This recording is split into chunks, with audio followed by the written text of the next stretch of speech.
C'est l'APEX qui vous reçoit ce matin avec un grand plaisir. L'APEX, c'est le Club des entrepreneurs de l'international. Nous essayons depuis 2 ans de réfléchir à 360 degrés sur nos activités d'entreprise à l'international, mais aussi dans notre quotidien. Comment peut-on finalement faire grandir nos entreprises avec des nouveaux collaborateurs, avec une très bonne croissance, avec une très, très bonne internationalisation, connaître de nouveaux pays. Un sujet aujourd'hui qui est essentiel et qui fait le sujet de cette matinée, c'est comment aujourd'hui piloter, faciliter la recherche de financement, être prêt au moment où ça arrive, comment valoriser son entreprise. C'est toujours le mot le plus important qu'on recherche. Il y a beaucoup d'entreprises qui se construisent et le seul point qu'ils ont en tête, c'est valoriser leur chiffre d'affaires, valoriser leur entreprise. Et donc aujourd'hui, on accueille deux personnages de l'APEX. Alors, je suis ravie de recevoir Pierre Despenoux, qui est CEO de ImCheck Thérapeutique. Je vous dis en 2 mots ce que c'est qu'ImCheck Thérapeutique. Donc aujourd'hui, c'est un laboratoire de recherche et d'immunothérapie qui en est déjà à un stade avancé puisqu'il a déjà fait des essais cliniques sur des patients et qui fait la conception d'anticorps d'immunothérapie. Elle est dirigée, cette société, donc par Pierre Despenoux, qui a un super parcours chez les grands laboratoires pharmaceutiques comme Merck, comme Baxter Healthcare, comme Sanofi. Et donc, aujourd'hui, Pierre, il est CEO de ImCheck. Il a déjà levé 90 millions d'euros tout seul, avec des financiers qui sont européens ou américains et des financiers privés. Et donc, c'est quelqu'un qui est vraiment coutumier de la recherche de fonds et avec vraiment une vraie connaissance à 360 degrés sur le métier. On reçoit aussi avec nous Pierre-Alexandre Suède. Alors, quand on dit à 360 degrés sur le métier, c'est aussi toutes les caractéristiques de Pierre aujourd'hui, puisque chez Clearsfield, qu'il dirige, ils font de la fusion-acquisition, du conseil en marché de capitaux, de la valorisation et du conseil en stratégie, du conseil des entreprises familiales, des levées de fonds. Donc, vraiment, tout est réfléchi chez Clearsfield et l'expérience de Pierre-Alexandre sur le territoire est extrêmement connue. Je fais juste 2 mots sur la carrière de Pierre. Donc, Pierre-Alexandre a commencé sa carrière en créant une société qui s'appelait Med Partner. Et c'était un cabinet qui était spécialisé dans les hauts de bilan. Et donc, il a une vraie connaissance des entreprises du territoire. Et en 2014, il rejoint Clearsfield, qui est aujourd'hui une des entreprises, un des cabinets les plus montants, voire les meilleurs qu'on peut avoir sur le territoire pour ce genre de sujet. Je ne vais pas continuer à parler, monopoliser la parole. Je vais laisser la parole à Pierre-Alexandre qui va venir un petit peu présenter son travail et vous allez pouvoir échanger de façon très fluide. N'hésitez pas à poser des questions, à intervenir, à discuter avec eux. C'est le but du rendez-vous de ce matin. Merci beaucoup Nathalie. L'idée, alors encore merci pour d'être là tous. Et l'idée qu'on avait avec Nathalie, Anna et Pierre. On t'entend de loin, Pierre. On t'entend pas. Pardon, j'essaie de parler doucement justement. L'idée que l'on avait ce matin avec Anna, Nathalie et Pierre était d'une discussion à bâton rompu, un peu comme un petit déjeuner, sur les questions de valorisation, de levée de fonds. Qu'est-ce qu'une valorisation d'entreprise? Pourquoi on valorise une entreprise? Pourquoi on va lever des fonds? Comment transmettre une entreprise? Qu'est-ce que veut dire la valeur d'une entreprise? Comment l'améliorer? Et donc, l'idée était de répondre à des questions en fonction de vos attentes, hein, plutôt que d'être très théorique et d'avoir quelque chose qui soit pertinent et comment dirais, compréhensible par tous.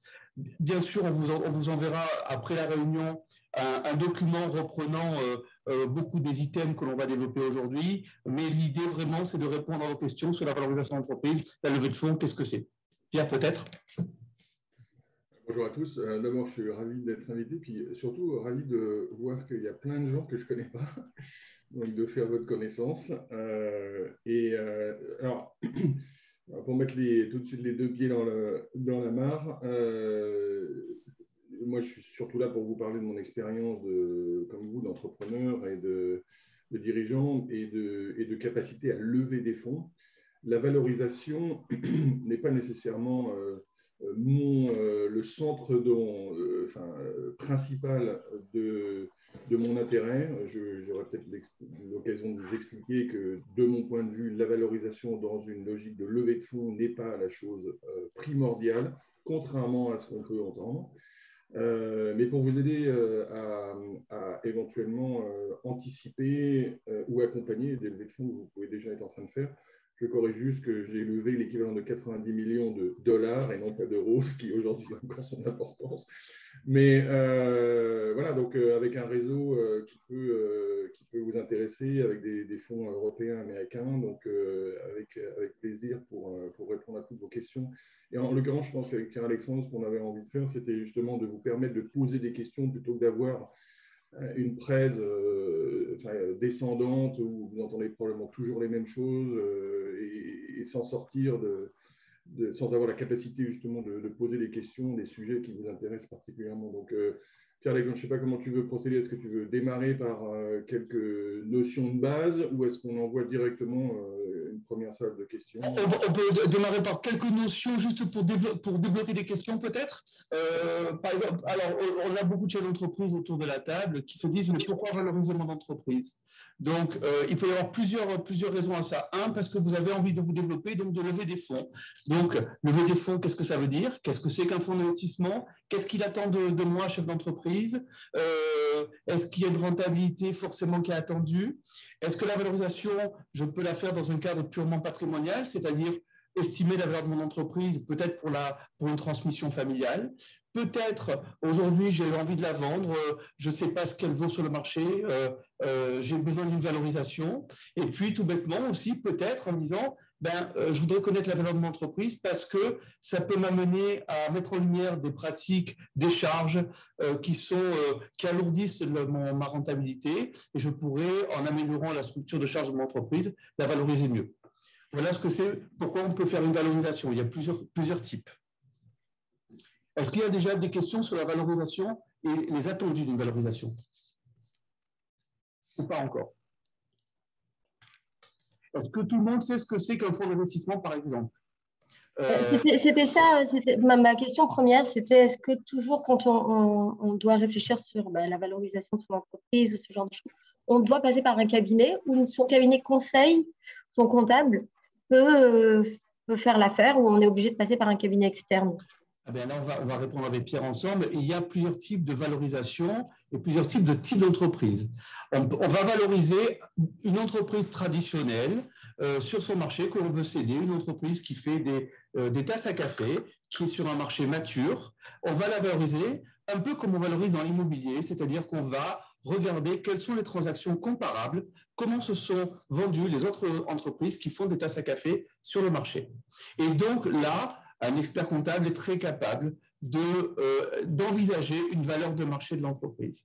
Et puis, comme Pierre fait aujourd'hui, on a des entreprises qui sont en croissance, qui sont sur des marchés extrêmement porteurs à terme, et on va devoir les valoriser selon des techniques beaucoup plus avancées, beaucoup plus fines, comme des techniques d'actualisation des cash flows futurs, on y reviendra. Et là, il vaut mieux passer par des cabinets spécialisés, parce que ça demande des techniques financières éprouvées. Pierre, peut-être là-dessus? Oui, alors il y a une autre catégorie de sociétés que je représente, en l'occurrence, et je sais qu'on a eu des questions, ou que Anna a collecté des questions sur le sujet avant la discussion d'aujourd'hui. Ce sont des entreprises qui, elles, n'ont pas de chiffre d'affaires, donc par nature, pas de cash flow. Et donc, non pas de manière contradictoire, mais au contraire de l'exemple que vient de citer Pierre-Alexandre, on n'est pas capable d'établir une valeur de la société sur la base de ses futurs cash flows, généralement sur une dizaine d'années. Pierre, je me permets, il y a des participants qui t'entendent peut-être un peu de loin ou voilà, n'hésite pas à te rapprocher. Dites-moi si c'est mieux, là je vais me rapprocher de mon ordinateur. L'exemple d'Imchek est parlant. Société de recherche et développement en biotechnologie. La vente d'un éventuel produit, une thérapie, ne se posera pas avant au moins 7 ans. Et puisque la société a déjà 5 ans d'activité, vous voyez, c'est entre 10 et 15 ans avant le démarrage de la boîte. Donc, pendant 10 à 15 ans, la société ne fait que dépenser ses fonds propres sans aucune vente. Et pourtant, cette société a une valeur. Alors, comment la calcule-t-on? Alors, on revient à l'exercice des comparables. Évidemment, dans le domaine, il y a plusieurs autres boîtes au même stade, dans le même domaine de recherche, qui ont levé des fonds ou été cédés à des industriels dans un corridor de valeur qu'on peut retenir. Mais il y a également alors là, le jeu de la négociation entre les investisseurs existants, qu'ils soient tout début à l'origine en tant que fondateurs ou plus tard dans le cheminement de la société avec des vrais investisseurs qui soient rentrés aux côtés de la boîte, qui eux détiennent une portion de l'entreprise pour lequel ils ont souscrit un prix d'achat des actions et qui, au fur et à mesure de la progression de la société, veulent voir la valeur incrémentale reconnue. Donc, je m'explique. Imchek a levé une série A de 20 millions. Le ticket d'entrée était de l'ordre de 160 € par action. 2 ans après, Imchek a voulu lever sa série B de 54 millions. Nous avons très significativement avancé dans le développement des produits. Et évidemment, le prix ne pouvait plus être de 160. Il a été donc calé à un montant supérieur. Bon, je prends un exemple parce que c'est pas parce qu'en plus il a été tranché. Alors on pourra en revenir plus tard si vous voulez, mais les levées de fonds peuvent également être tranchées. Donc en l'occurrence, dans notre cas, la série B a été tranchée en 3 tranches, et chacune de ces 3 tranches correspondait dans le temps ou à des milestones bien définis à atteindre. Et donc, en fonction de ces milestones et de la livraison de chacune de ces tranches, correspondait à un nouveau prix. Donc, on était passé de 160 à 220, puis 240, puis 260 € l'action. Donc, quand vous faites la multiplication du prix de souscription par le nombre de stocks de l'ensemble de la société, et bien vous arrivez à une valeur qui représente celle reconnue, négociée entre le management, les investisseurs existants et les nouveaux investisseurs entrants. Donc, c'est un jeu de négociation. Et à titre d'exemple, après je me tais, j'ai une question. Je suis en train d'opérer la 3e levée de fonds d'Imchek.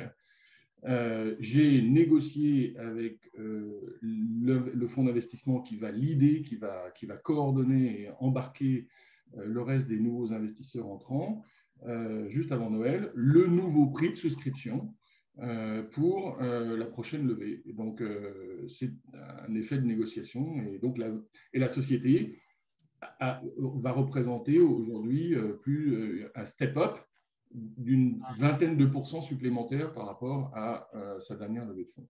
Donc, on peut rentrer aussi dans les logiques, vous avez entendu parler, de post-money, de pre-money. Donc, tout ça, on peut, évidemment, si vous avez des questions, rentrer dans le détail de ces sujets.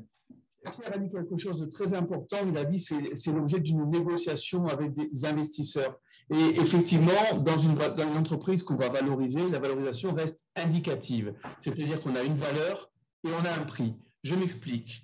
La valeur de l'entreprise, c'est un peu en comparaison d'une maison. Vous faites une maison avec l'intérieur en marbre et les murs en or massif. Si vous la mettez au milieu de rien, elle aura une valeur très relative, même si elle a été construite avec des choses incroyables.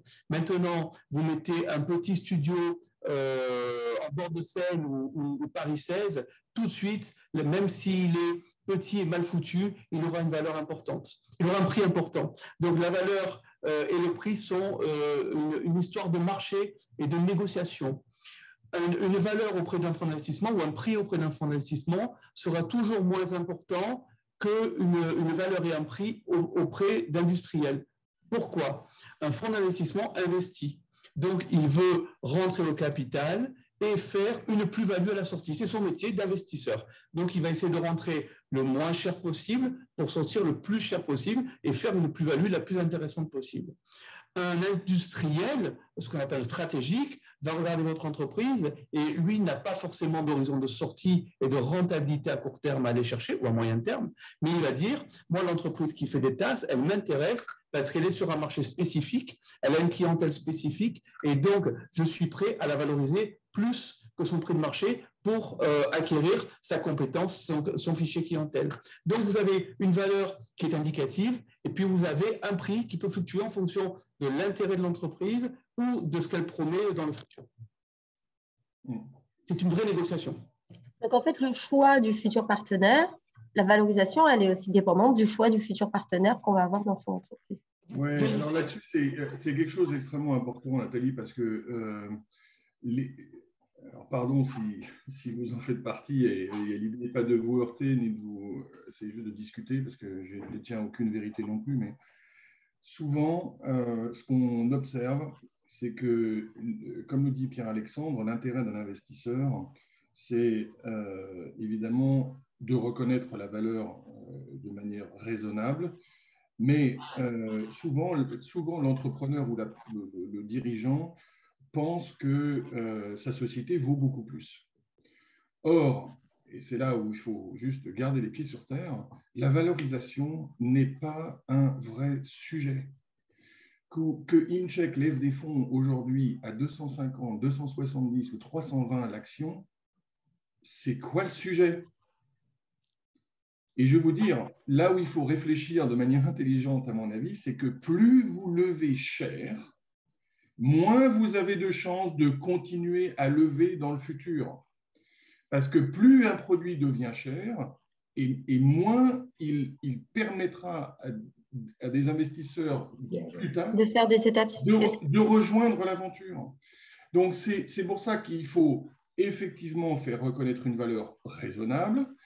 Il faut néanmoins garder à l'esprit que la valo en soi n'est pas le truc le plus important.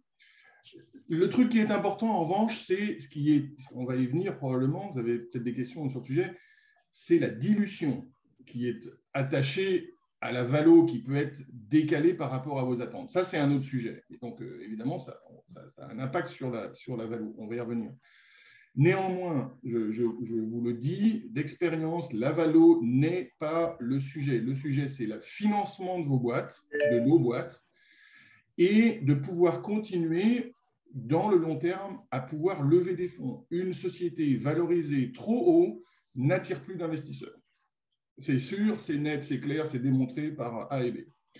Donc, il faut, donc c'est vraiment un sujet important qu'il faut avoir à l'esprit. Et trop souvent, je vois des gens qui disent les investisseurs, c'est des requins, ils veulent un pourcentage beaucoup trop important et donc ma valo est dégradée.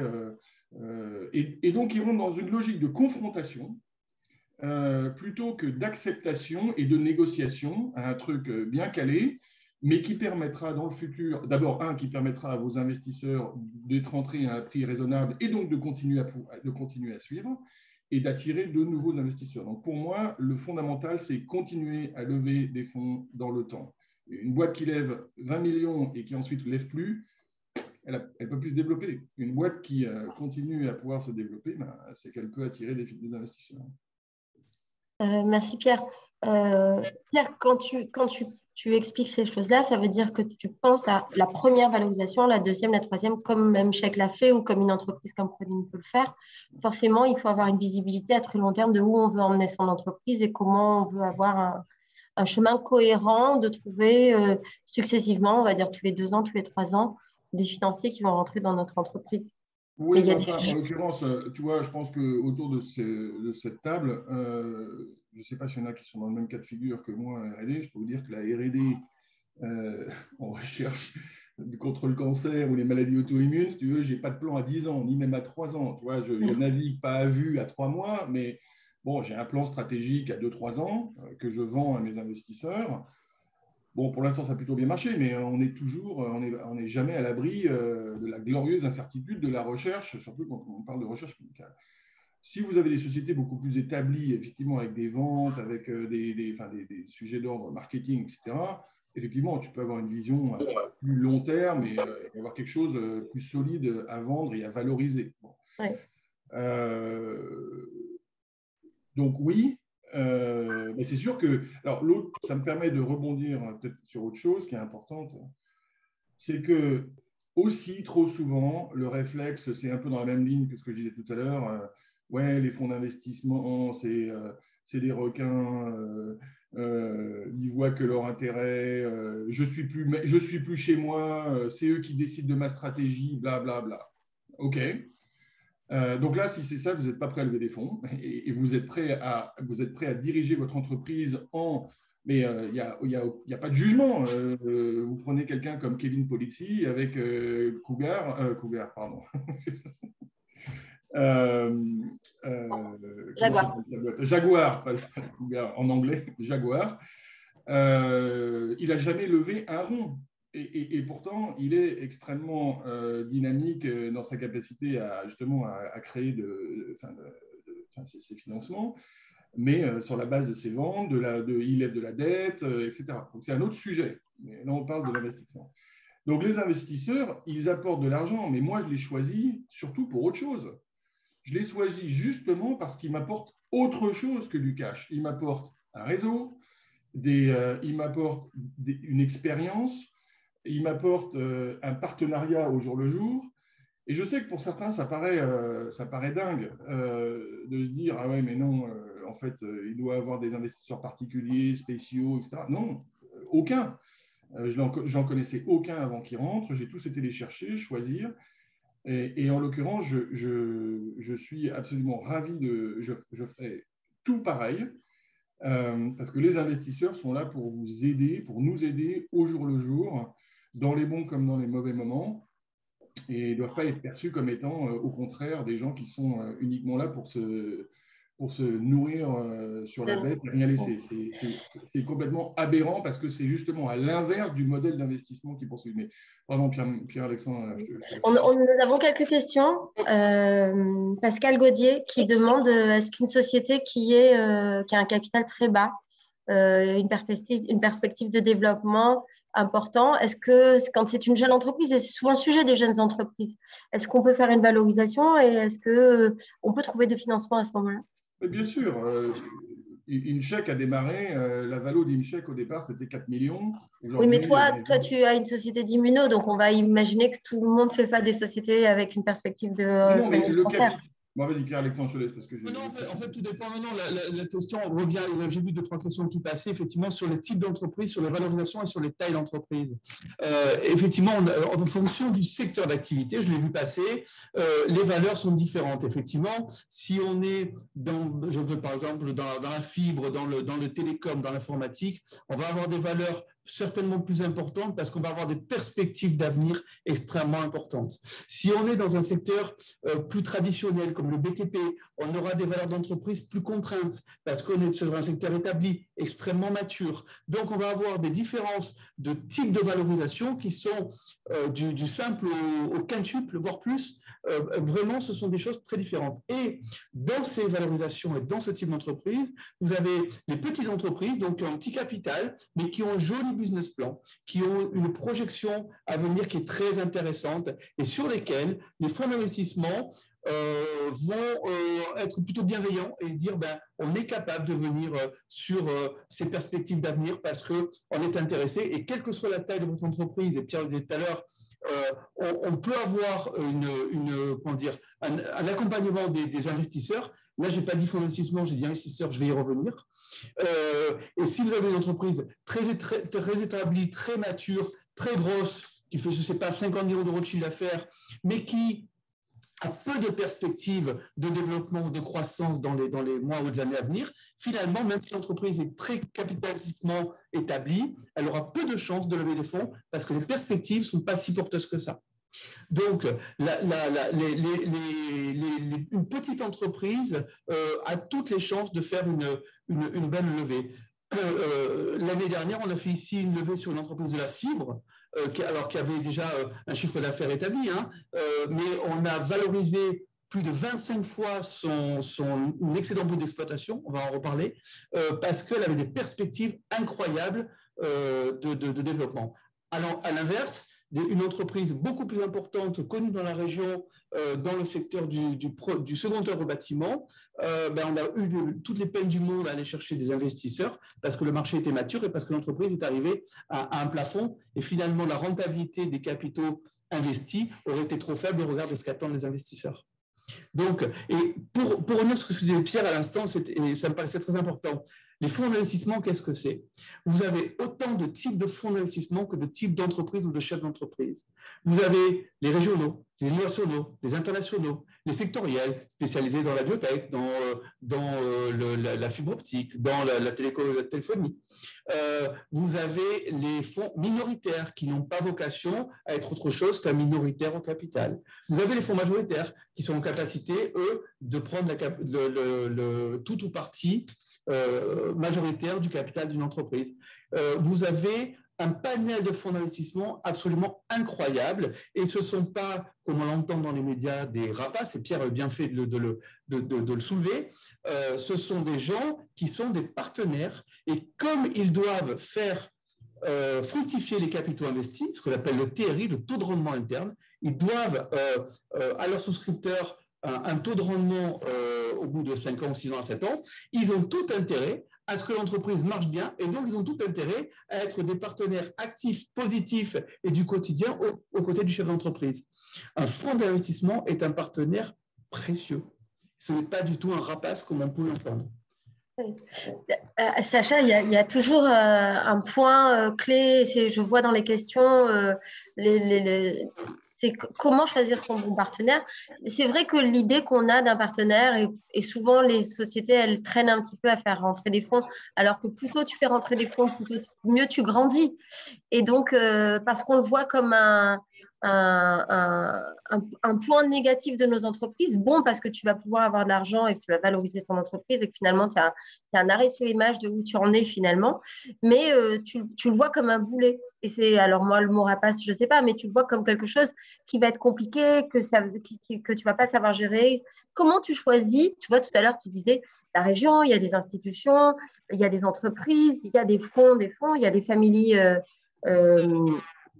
Qu'est-ce qui détermine qu'on va choisir plutôt une institution ou plutôt un fonds privé ou plutôt un fonds d'investissement pur et dur? Parce qu'aujourd'hui, comme tout le monde l'entend, il y en a beaucoup de l'argent. Est-ce que je pourrais juste enrichir la question de Nathalie? Parce qu'il y a un gros lien, c'est justement la notion d'accompagnement.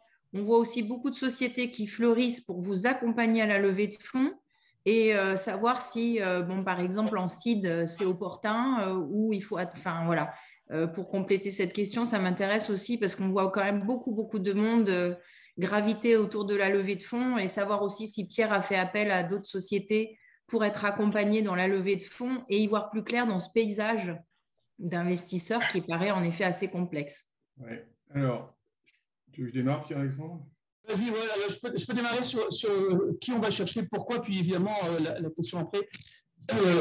Qui on va chercher, pourquoi? Alors, si j'ai un conseil à donner, c'est que tant que vous pouvez faire appel aux banques, faites-le, parce que les taux sont tellement bas que les banquiers sont les premiers partenaires de votre croissance.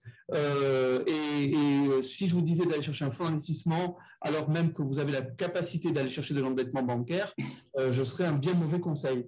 Non, le moins cher, c'est les banques. Après, vous avez un moment où l'endettement devient compliqué, où la croissance devient compliquée, et effectivement, vous allez chercher un investisseur à vos côtés. Alors, je vous disais, il y a beaucoup de types d'investissements. Nathalie parlait aussi des family office, qui sont des investisseurs qui n'ont généralement pas de timing d'investissement. Je vais y revenir très vite. Mais le plus important, il me semble, c'est que l'investisseur qui est à vos côtés, vous entendez bien avec lui. Et vous pouvez avoir le meilleur fonds du monde en termes d'investissement et d'historique d'investissement. Si la personne avec laquelle vous discutez, vous n'avez pas envie de travailler avec lui sur les 5 à 7 prochaines années, ce n'est pas le bon fonds, ce n'est pas le bon investisseur. Et la pierre angulaire de la relation avec un fonds d'investissement, c'est celle-là. Après, sur les investisseurs, ils ont tous un objectif, c'est de faire fructifier le capital investi. C'est-à-dire, ils ont un TRI, c'est-à-dire un taux de rendement interne, qu'ils doivent à leurs souscripteurs, puisque vous, moi, on peut s'associer. mettre 10 € chacun, on a 100 € à la fin de la réunion, on va demander à un fonds d'investissement de les investir pour nous dans une entreprise. Et il nous dit très bien, je vous rends dans 4 ans, 5 ans, 7 ans votre argent avec un taux de rendement important. Donc, ils ont tous en tête ce TRI. Il y a des fonds qui sont plutôt intrusifs et qui vont tous les jours derrière vous pour dire alors vous en êtes où de votre croissance, de votre business plan, de vos promesses, comment on peut vous aider et qui vont tout faire pour que vous atteigniez ce TRI. Et puis il y a les family office. Je reviens à ce que disait Nathalie. Un family office, c'est un chef d'entreprise, une entreprise, un petit groupe d'entreprises qui a très très bien réussi, qui a vendu, qui a des capitaux à investir lourds et qui, généralement, ce sont des fonds d'entrepreneurs, ce qu'on appelle, ce sont des family office, qui investissent en disant ben, nous, on vous fait confiance, comme c'est notre argent et qu'on ne doit pas à nos souscripteurs, mais à nous seulement, on n'a pas d'horizon de temps et on peut rester avec vous 5 ans, 7 ans, 9 ans, 10 ans, le temps que vous vous développiez. Évidemment, on a besoin que vous gagniez de l'argent puisqu'il faut qu'on en gagne également, on investit chez vous, mais nous, family office, on est des chefs d'entreprise qui avons réussi et on va se positionner comme un partenaire de votre tour de table plutôt bienveillant sur des durées plus longues. La différence entre les family office et les fonds d'investissement, c'est surtout ça, c'est la durée d'investissement et le taux de rendement attendu qui est généralement au moins important ou plus flexible dans les family office. Pierre, je t'en prie. Oui, alors, 3 réponses, réponses rapides aux 2 questions qui ont été posées. Alors, Pierre-Alexandre a commencé à toucher le sujet. Quand on parle de fonds d'investissement, en fait, on se trompe. Il faut vraiment parler d'individus spécifiques. Moi, chez Wellington Partners, c'est Karl Nagler. Chez Kurma Partners, c'est Rémi Droller. Chez Orbimed à New York, c'est Carl Echao. Parce que c'est important de dire, parce que ce sont des gens, ce sont des individus qui effectivement travaillent dans le contexte d'un fonds d'investissement tel que vient de le décrire Pierre-Alexandre, mais la relation, elle reste humaine, elle reste avec un investisseur, un individu qui a des chances de se retrouver au board et donc de vivre l'aventure avec nous. Donc, c'est un critère de sélection. Si vous êtes en face d'un connard ou d'une connasse, c'est sûr que ce n'est pas avec eux que vous allez travailler. Deuxième chose, des fonds d'investissement spécialisés. Alors, pardon s'il y en a qui travaillent avec des angels, ou qui sont des angels, je respecte tout le monde, ce n'est pas mon truc. Je ne sais pas gérer des gens qui ne sont pas des spécialistes. Quand on lève des montants importants et qu'on va demander aux gens de rester impliqués, de continuer, de garder une réserve pour pouvoir continuer à investir dans la société, dans l'aventure au fur et à mesure, il faut du muscle, il faut de l'intelligence, il faut de la... Ce n'est pas des gens qui doivent hésiter. Ah oui, ben non, ben ok, alors je n'avais pas compris que... ou des gens, je l'ai vu, à chaque board, il faut leur réexpliquer toute l'histoire de la boîte depuis le début, parce qu'ils ne suivent pas, parce qu'ils ne s'intéressent pas, parce qu'ils ne sont pas impliqués dans la gouvernance. Donc, choisissez des fonds sérieux, spécialisés. Okay, moi, il ne viendrait jamais à l'idée d'aller chercher un business angel ou quelqu'un qui est généraliste. Je ne fais que des gens qui sont des hyper spécialistes de la biotech. Je peux vous dire que les gars, ils connaissent tous les modèles animaux, ils connaissent tout de la production, du réglementaire, des études cliniques, de tous les industriels de la pharma, etc. Donc, c'est vraiment, quand je vous parle de puissance, de feu et de muscle, il y a vraiment de la consistance et il y en a sous le capot. Bon. Enfin, Mareva, non, tu n'as pas besoin de lever. Tu dois te faire accompagner et tu dois beaucoup travailler. mais à part ça, enfin, ça paraît quand même juste aberrant qu'un entrepreneur, un dirigeant avec une équipe sérieuse autour de lui ou d'elle ne soit pas capable de convaincre des investisseurs de venir le rejoindre et de l'accompagner dans son aventure.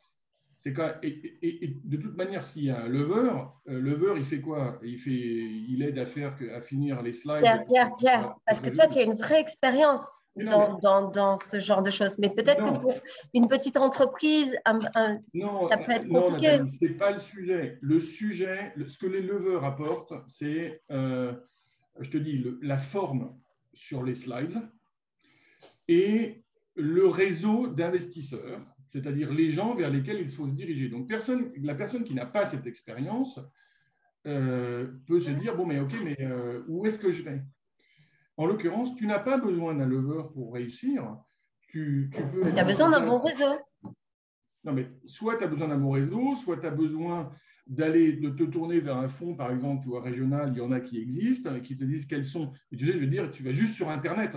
Je n'ai jamais fait l'exercice, mais tu vois, je vais sur Internet et je tape fonds d'investissement biotech.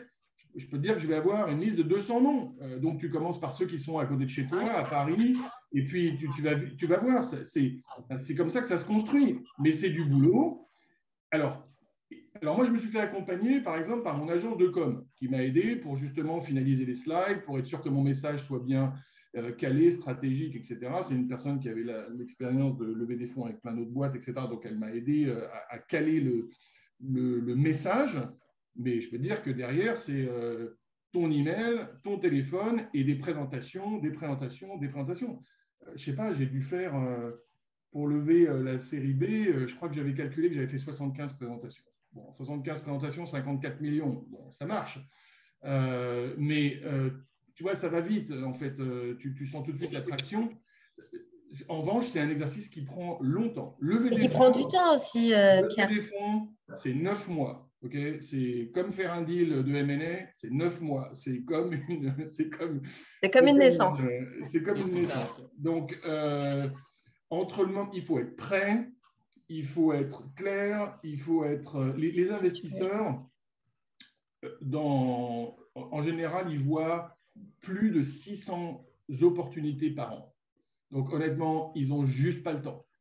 Et pour sortir du lot, être dans le 5% des trucs sur lesquels ils sont prêts à regarder et à commencer enfin, j'allais dire, à perdre du temps, entre guillemets, sachant qu'ils ne savent pas où ça va aller au bout du compte, et à engager des dépenses parce qu'ils commencent à demander éventuellement à vérifier des problèmes de propriété intellectuelle ou autres, ou de demander à des experts de les aider sur tel et tel sujet.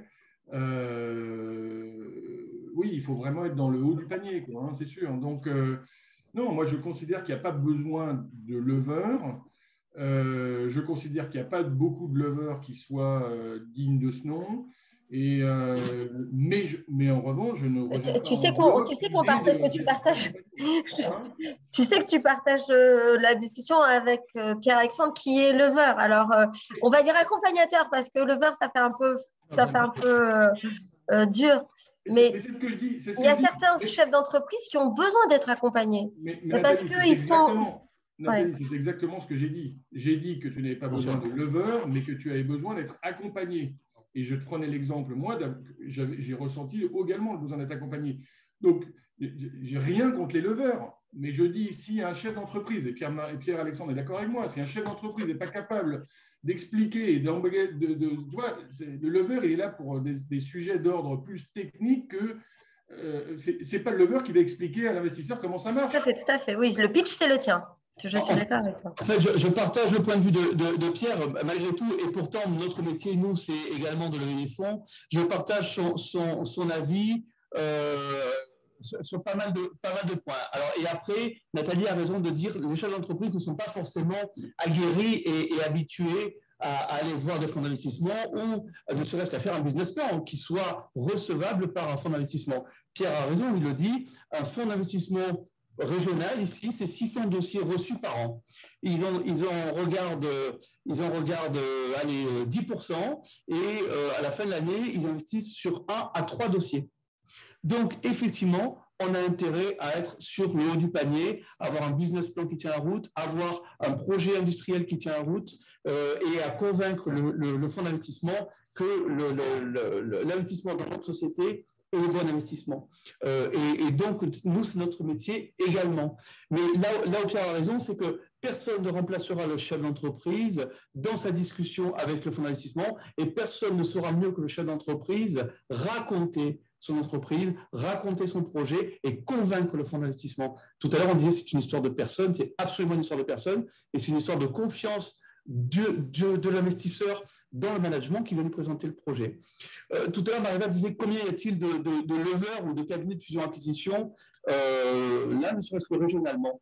Je vais vous étonner, on est un métier dans lequel il n'y a pas d'ordre comme celui des avocats ou celui des experts comptables. Il n'y en a pas. Donc, n'importe qui, vous, moi, demain, on s'installe comme boutique du M&A, ce qu'on appelle banque d'affaires, fusion-acquisition, lever. Tout le monde peut le faire. Et donc, on a des retraités, on a des gens qui ne savent pas quoi faire. Voilà. Et puis, il y a des cabinets structurés. En PACA, au dernier recensement, il y a plus de 25 cabinets qui lèvent des fonds ou qui disent savoir le faire. Or, si on est 3, cabinets structurés, c'est le bout du monde. Après, il y a les cabinets nationaux, bien entendu, il y a des gros noms, il y a des grands noms, des gens très très sérieux, heureusement, mais il n'y a pas d'ordre, donc on peut s'inscrire comme lever sur un sujet ou sur un autre. Après, pourquoi l'accompagnement, moi, me semble important, et on le voit, combien de fois j'ai eu des chefs d'entreprise qui m'ont dit mais on n'a pas besoin de vous, on sait faire.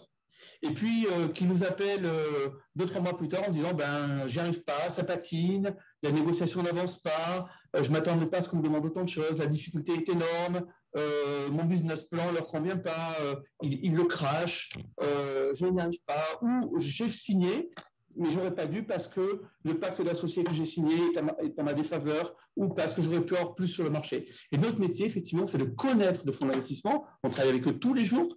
Ce ne sont pas nos clients. Ils viennent nous voir pour savoir ce qu'on a comme dossier. Donc, c'est ça. Hein. Et où ils peuvent investir. Et comme on connaît tous ces fonds d'investissement, on sait avec qui discuter. On sait quel dossier va pouvoir être mis chez un tel et pas chez un tel. On les met en concurrence, puisque notre métier, c'est de faire monter les valeurs des entreprises pour les dirigeants. Donc, on les met en concurrence. Vous nous avez proposé 10 € par l'action. Là, on vous propose 12 et sur des modalités plus importantes, plus intéressantes. Donc, notre métier, c'est aussi ça, c'est de mettre en concurrence le marché dans l'intérêt de l'entreprise et du chef d'entreprise. Sacha, s'il te plaît, on te demande combien ça coûte la rémunération d'un cabinet comme le tien. Après, je sais que il n'y a pas une valeur absolue, mais c'est juste pour avoir une idée. Après, tu peux donner une fourchette même très large. Oui, mais je peux donner des fourchettes. C'est très simple. En fait, tous les cabinets sérieux prennent ce qu'on appelle des retainers. Les retainers, c'est des provisions comme les avocats, qui sont généralement très faibles, mais quand je dis très faibles, mais qui engagent le dirigeant pour pas faire travailler un cabinet qui est structuré pour rien. Et 99,9% de la rémunération d'un cabinet comme le nôtre, c'est au succès. C'est-à-dire qu'on ne paye rien, tant que les fonds ne sont pas levés, que la transaction n'est pas signée. Rien. D'accord ? Quelqu'un qui vous dirait, moi, je prends 50 000 par mois ou 20 000 par mois, je ne dis pas que ce n'est pas bien, mais ce n'est pas notre façon de faire. Hein. Donc, et après, ça dépend du montant de la levée. Quand on va lever 88 millions d'euros comme l'été dernier, on est sur des pourcentages qui sont faibles, alors qui paraissent énormes quand on regarde ça comme ça, mais on est à 1%, 0,9%. Quand on lève 1 million d'euros, on ne le fait pas parce qu'il y a des tranches, on est à 5,5%. Alors, je disais pourquoi on ne le fait pas, et je reviens sur ce que disait Pierre, comme ça je lui laisse la parole. On parlait du business angel. C'est un métier complètement différent. Le business angel est un investisseur. Vous, moi, on a réalisé une opération, on a de l'argent, on veut le placer, et on va le mettre dans des entreprises qui ont besoin d'être amorcées. Tout à l'heure, je ne sais plus, quelqu'un qui parlait de seed ou de pré-seed. Hein, c'est de l'amorçage. C'est du fonds qui permet à une entreprise de démarrer ou d'avoir des premiers capitaux. Les fonds d'investissement, généralement, quand ils sont structurés, n'interviennent pas sur ces montants parce que pour eux, le taux de rendement n'est pas assez important, parce que le risque est trop important, on est sur le capital risque, et généralement, les fonds n'interviennent pas en dessous d'1 million d'euros, et encore, c'est le plancher du plancher. En dessous, c'est les banques, c'est la love money, c'est-à-dire l'argent de la famille, des amis, et c'est les business angels, donc qui eux sont outillés pour faire ces opérations-là. Nous, on ne fait pas, hein, on ne travaille pas avec les business angels, ils sont très structurés, ils sont très bien, mais c'est une levée différente. Juste pour continuer dans la même veine, une des vraies raisons pour lesquelles, on n'est pas là pour se mentir, hein, la raison principale pour laquelle les gens ne lèvent pas de fonds, c'est parce que leur projet est merdique, que la façon dont ils le présentent est merdique, qu'ils ne savent pas où ils vont, ils ne savent pas pourquoi ils y vont, où ils sont inaptes à manager quoi que ce soit. Et en fait, c'est ça, les investisseurs, ils se jettent comme des morts de faim parce qu'ils ont du cash qu'ils doivent investir avec un retour à assurer, tel que l'a expliqué Pierre-Alexandre. Donc, ils doivent investir, c'est une obligation, ils sont payés pour ça. Néanmoins, ils n'investissent que sur des projets attirants. Et souvent, moi je le vois, hein, j'ai de manière ponctuelle des gens qui veulent lever des fonds, c'est souvent catastrophique. J'ai une idée, je suis déjà arrivé, et ma valo c'est 10 millions, ok. Et en l'occurrence, il faut avoir cette capacité à s'adapter, d'abord avoir un projet, être bon dans sa capacité à le structurer et à le communiquer, et puis surtout être conscient de ses forces et de ses faiblesses. Je suis un dirigeant, je veux monter ma boîte, mais moi je suis vraiment un scientifique ou un développeur, et en fait à horizon 6 mois il faudra qu'on ait trouvé un CEO pour diriger la boîte à mes côtés. Tout ça, ce sont des choses réalistes où les gens sont conscients de leurs forces et de leurs faiblesses, et justement demandent à l'investisseur, dont c'est également le métier, de venir les aider, les accompagner justement à monter en puissance, etc. Donc, je pense que c'est important de le dire, parce que les gens qui ne lèvent pas de fonds, Pierre-Alexandre le sait, c'est qu'il y a un problème. Parce que quand il n'y a pas de problème, ça lève. Oui, il y a un point important que tu viens de lever, c'est qu'on ne va pas toujours chercher des fonds pour avoir de l'argent. On va chercher des fonds pour avoir de l'argent, mais parfois on va chercher un vrai partenaire qui va nous accompagner, qui va nous structurer, comme tu disais, qui va mettre un bon DG, un bon CEO, qui va vraiment nous donner des bons partenaires parfois, et qui va aider aussi à la croissance de l'entreprise. Il n'y a pas que le côté paramètre, je te donne de l'argent et je te laisse te démerder et suivre ton business plan. On peut aussi chercher un partenaire plutôt que juste je ne sais pas comment dire, une banque. Non, mais bien sûr. La banque, tu n'auras personne au board, tu auras du cash, de la dette. C'est le moins cher, mais c'est pas, oui, tu as raison, c'est pas structurant. Pierre disait un truc important, les fonds ont l'obligation d'investir, et en ce moment, ils sont gavés d'argent. Pour quelle raison? 2020, Covid, ils n'ont pas pu investir ou très peu. Donc, ils se retrouvent avec des montants à investir, avec lesquels ils ont l'obligation d'investir, pour lesquels ils ont l'obligation d'investir, et donc, ils vont aller chercher, et on est témoin, ils nous appellent tous les jours, ils vont chercher les dossiers les plus intéressants et les plus porteurs. Donc, ils ont encore plus de dossiers qu'avant, et ils se battent tous sur les mêmes dossiers, et sur les dossiers les plus porteurs, les plus rémunérateurs potentiellement. Et donc, les valeurs montent, on reparle des valeurs, mécaniquement, il y a une montée des valeurs sur les dossiers importants et intéressants, parce que les fonds doivent investir. Et effectivement, ce que disait Nathalie, avoir un fonds d'investissement, c'est avoir un partenaire. Alors, tout à l'heure, on parlait de dilution. Alors, il y a deux notions à retenir selon moi. Il y a le capital investissement, c'est-à-dire que l'investisseur vient dans votre entreprise, il achète des titres en disant « vous marchez très bien, vous n'avez pas besoin d'argent, mais moi, je suis intéressé pour investir chez vous, je vous achète 20% de vos titres. » Et donc, vous, actionnaire, vous récupérez 20% de l'argent de votre capital. C'est ce qu'on appelle le cash-out. Et puis, vous avez le capital développement, c'est-à-dire que l'actionnaire, l'investisseur, vient pas donner de l'argent à l'actionnaire, mais dit on met de l'argent dans votre entreprise. C'est ce qu'on appelle le capital développement. Donc, il augmente le capital et il vous dilue mécaniquement. Si votre entreprise vaut 100, l'investisseur met 50, vous avez besoin de 50 pour vous développer, donc il va détenir 50 de 150. D'accord? Vous êtes dilué, il vous reste 66% des titres. C'est mécanique. D'accord? Donc, capital investissement, on vous achète vos titres. Capital développement, on met de l'argent dans l'entreprise. Alors, je vais rebondir là-dessus parce qu'on a une question d'Olivier, à laquelle je ne savais pas comment répondre, mais ça y est, tu viens de me donner l'opportunité. On comprend bien qu'il ne faut pas trop valoriser au début, blablabla. Comment éviter de se faire rincer et de continuer à donner la direction stratégique de sa société? Donc, on est dans le sujet.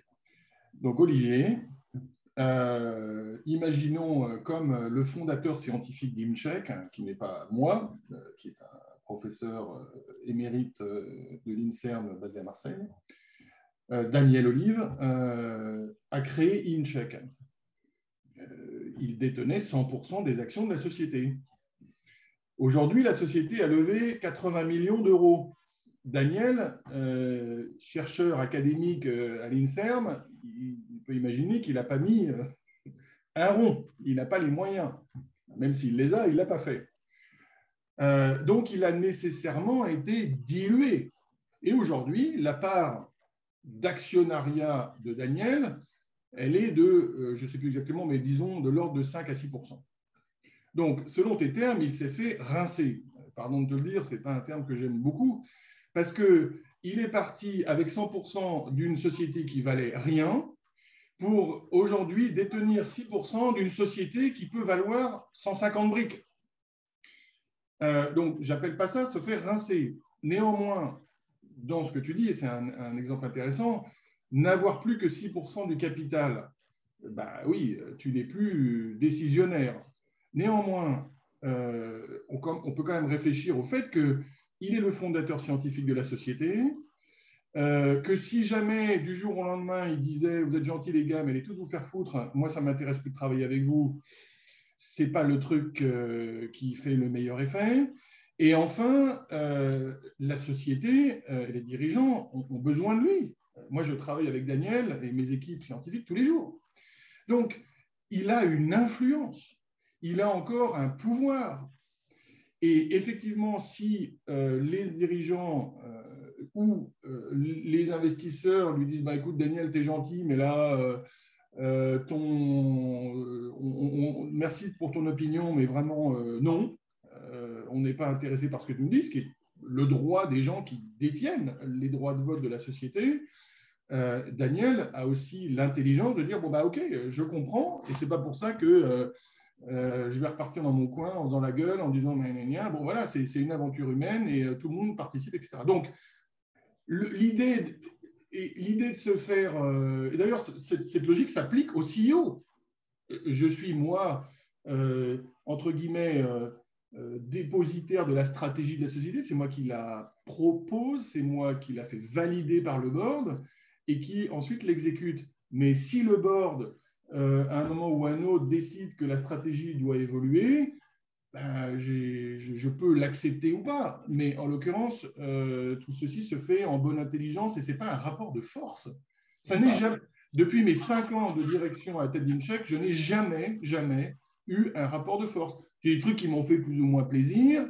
Je n'ai pas, même pas 10% de l'actionnariat de la société aujourd'hui, mais ce n'est pas ça le sujet. Le sujet, c'est de… Moi, j'ai 45 personnes, 45 familles.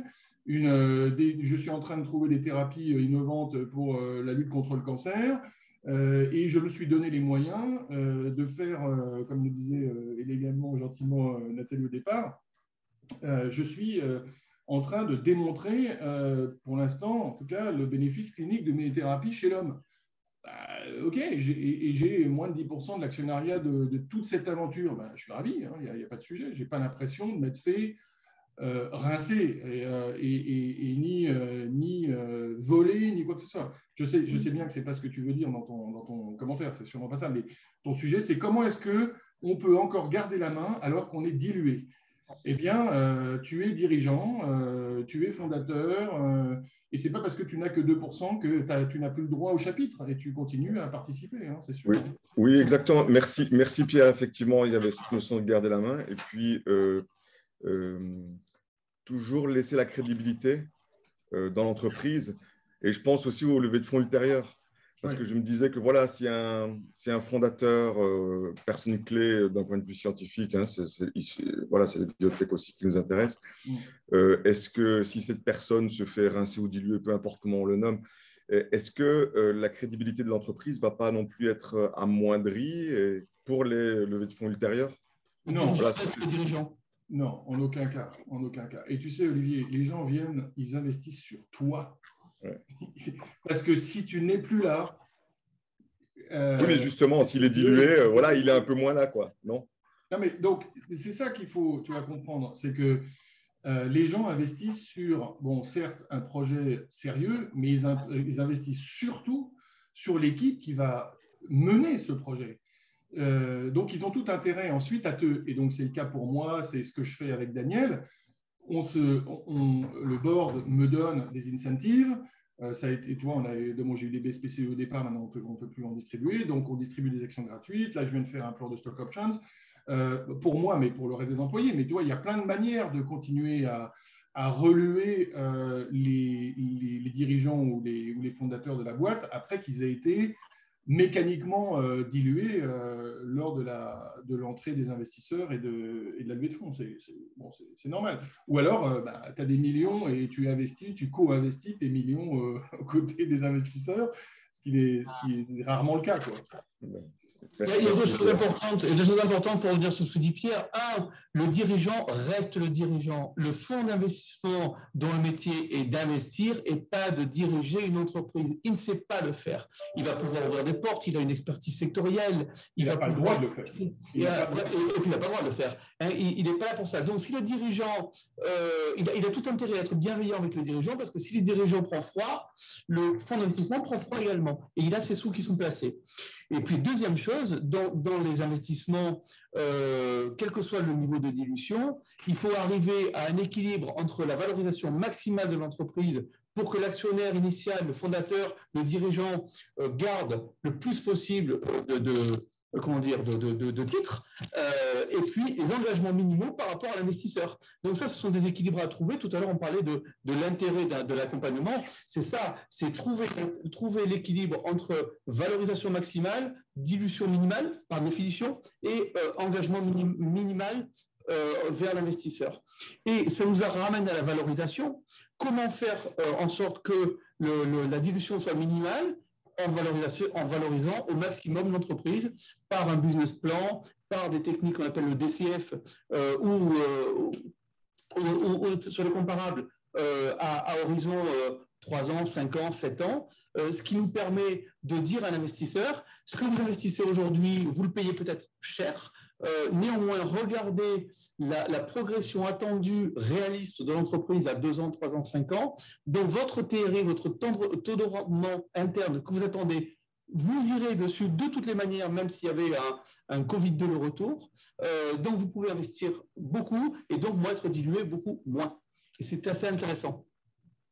Et en fait, là, tu vois, Olivier, tous, j'expliquais avant que vous arriviez tous que je suis en train de lever. Là, je suis en train de repartir pour un tour de 50 millions. Bon, il se trouve que il se pourrait que je sois très largement sursouscrit. Donc, que je sois, imaginons le délire, que j'ai des gens qui veulent investir jusqu'à 100 millions. Est-ce que je prends 50 ou est-ce que je prends 100 ou 80 ou n'importe quoi entre les deux? Parce qu'intervient le sujet de la dilution. Mais intervient aussi le sujet dont on parlait au départ en intro, qui est la pérennité du truc. Alors, je vous dis, c'est immédiat, c'est sûr, je ne réfléchis même pas 2 minutes. Je prends tout le cash. Ce que je peux faire, c'est à ce moment-là le trancher. C'est-à-dire que je prends mes 50 premiers millions tels que je le voulais dès le départ, et tout ce qui me sera donné en plus, je le mets dans une tranche 2 qui ne m'est pas livrée aujourd'hui, donc je ne prends pas la dilution, mais j'ai le cash.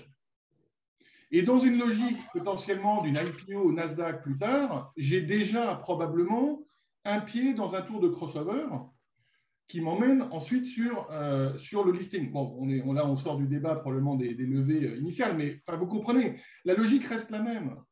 La question de la valo et la question de la limitation des montants de la dilution sont des vrais sujets, mais c'est pas ça ce qui doit nous animer, en tout cas, je pense, dans le financement de nos boîtes, c'est vraiment de lever, quoi.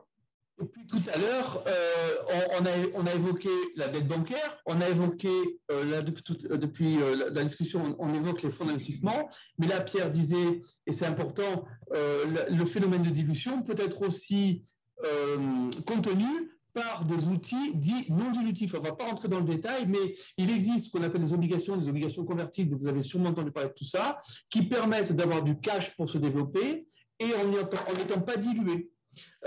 Alors, l'inconvénient, c'est que ça coûte cher, que les taux auxquels on vous prête cet argent, ces obligations, sont généralement élevés. Néanmoins, ça n'obère pas votre capacité bancaire et donc votre capacité à aller chercher de la dette et vous n'êtes pas dilué. Donc, quand on arrive sur une valorisation maximale de l'entreprise, on a fait rentrer un investisseur pour 10-20%. On ne veut pas qu'il rentre plus, on veut garder 80% de la maîtrise du capital, mais que donc il est rentré à 200 000 euros pour 20%, très bien, et qu'on veut aller chercher encore 50 000 euros.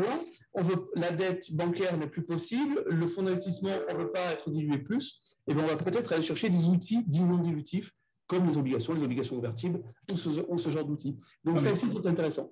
Oui, alors il faut aussi, il y a un truc auquel vous devez penser, à mon avis, assez systématiquement, c'est la BPI.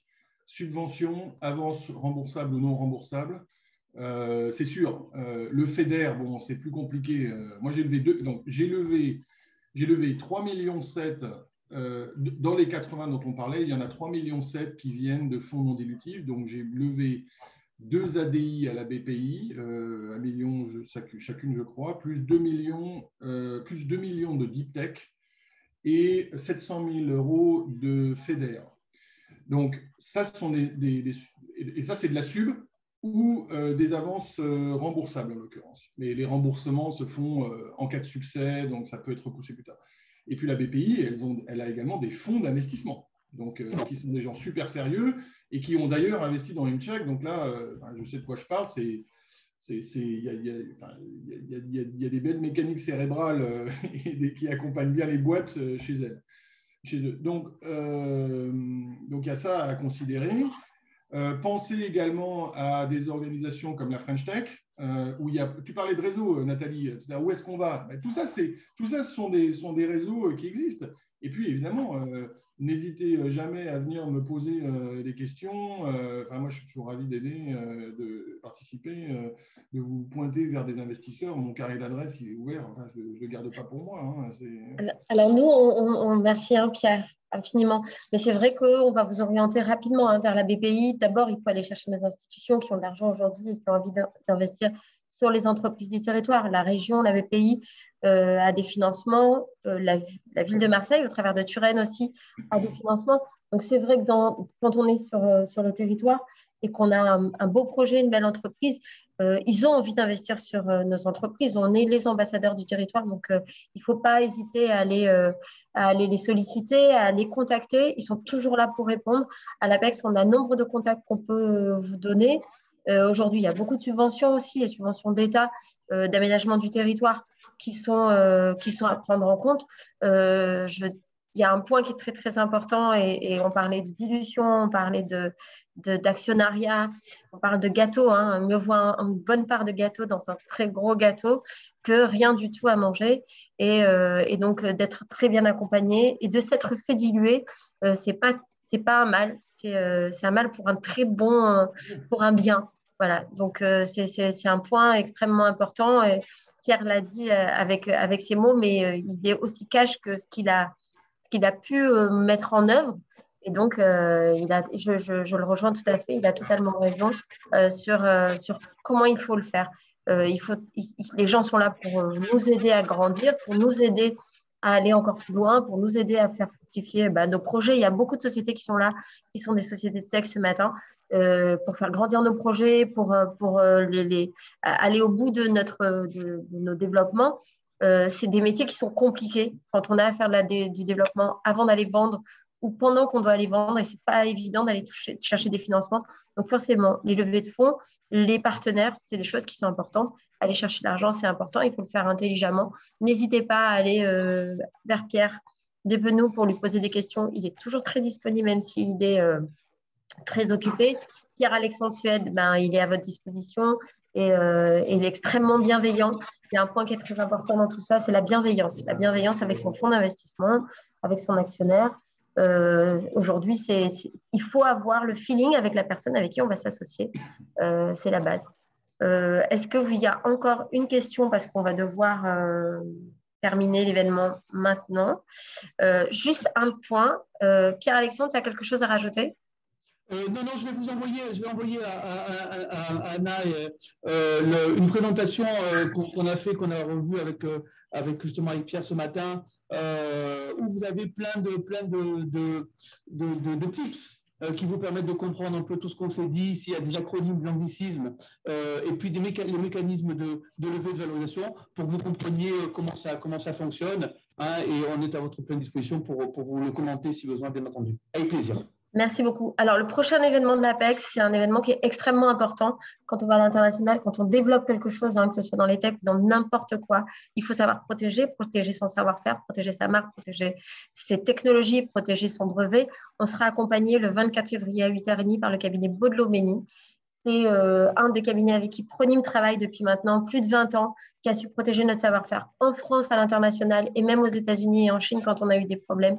Alors, je vous le conseille pleinement, mais je vous conseille surtout, avant de faire un pas à l'extérieur de la France ou de vendre un produit dont vous savez qu'il y a une innovation un petit peu sensible, de vous protéger, c'est extrêmement important.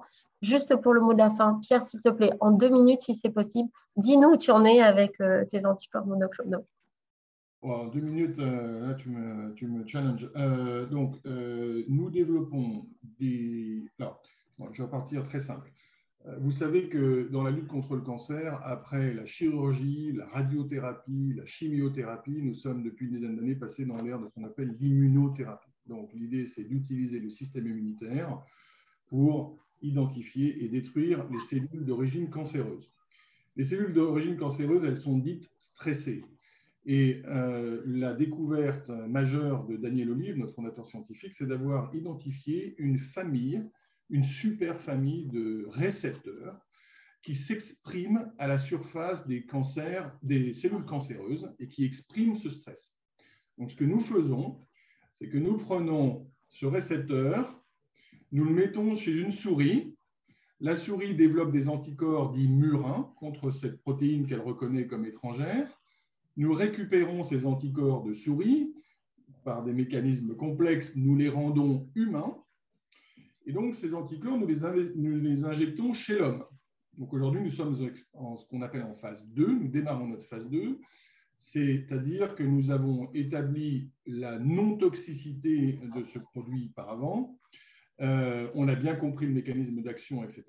Et maintenant, on va tester l'efficacité. Donc, ce que cet anticorps fait une fois qu'il est injecté chez l'homme, c'est qu'il va se brancher sur cette protéine dont je viens de vous parler, ce récepteur spécifique. Et en se branchant sur ces récepteurs spécifiques, il déclenche une cascade du système immunitaire. Il engage ce qu'on appelle les lymphocytes T gamma-delta 2, qui vont repérer et ensuite détruire les cellules du système immunitaire. Donc voilà, en 2 mots. Et le résultat le plus spectaculaire qu'on a aujourd'hui, on en a d'autres intéressants, mais on a un truc assez spectaculaire, c'est qu'on a un patient atteint de cancer du mélanome, donc de la peau, qui est un cancer hautement métastatique. Et chez cette patiente, on avait retrouvé des métastases dans le foie et au cerveau. Et en l'espace de quelques mois, la métastase cérébrale a disparu. Donc, je m'arrête là. Et en mute, Nathalie. Voilà, tu nous nourris d'espoir sur la recherche et sur les possibilités de soigner cette maladie terrible. Voilà. C'est anecdotique, mais c'est un signal évidemment très encourageant. Merci beaucoup à vous tous. Et donc, on se retrouve très prochainement pour un sujet sur la protection intellectuelle. Merci, passez une bonne journée et à très bientôt. Au revoir. À bientôt. Bye. Ciao.